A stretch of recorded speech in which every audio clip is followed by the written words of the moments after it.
Assalamualaikum warahmatullahi wabarakatuh. Nama saya Iqbal Aprian Jortono dari kelas 12 MIPA 3. Di sini saya akan menjelaskan jawaban dari pertanyaan yang Ibu Fatma berikan dari Google Classroom.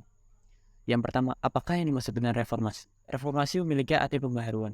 Pada masa reformasi, masyarakat banyak mengharapkan adanya perubahan dan perbaikan dalam segala bidang kehidupan. Yang kedua, apa latar belakang reformasi?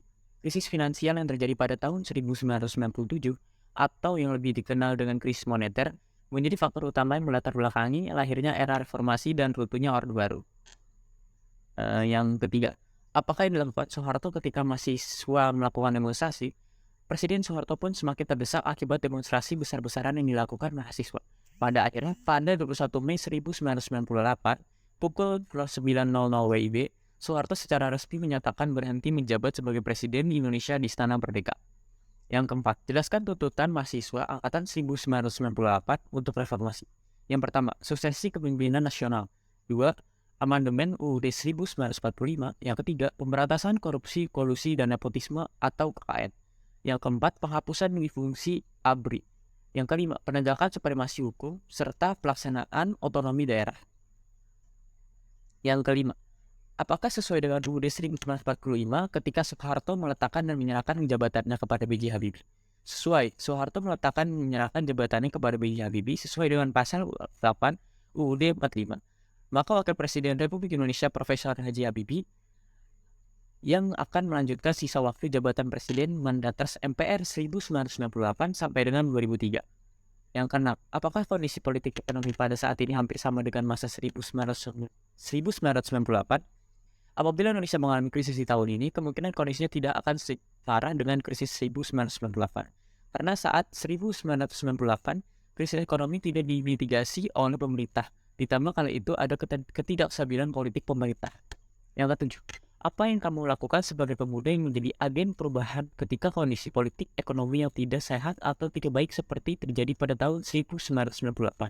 Sebagai agen perubahan, dengan sikap kritis dan semangatnya, memiliki kekuatan untuk mempengaruhi dan menyadarkan masyarakat untuk melakukan sesuatu gerakan perubahan sosial, misalnya dengan memperjuangkan aspirasi masyarakat dan untuk ekonomi bisa dengan mendukung produk lokal Indonesia, penggunaan produk lokal, perlahan juga membantu mendongkrak nilai mata uang rupiah.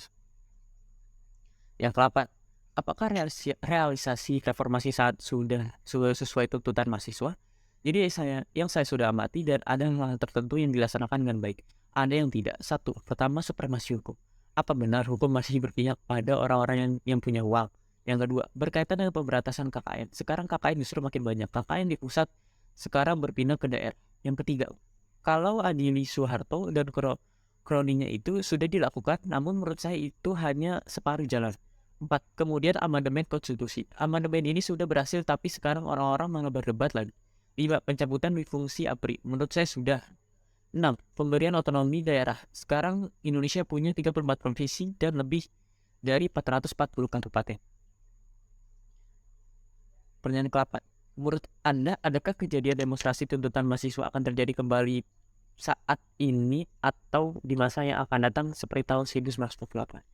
Tidak pasti. Yang 10. Jika ya, apa alasannya atau jika tidak, apa alasannya?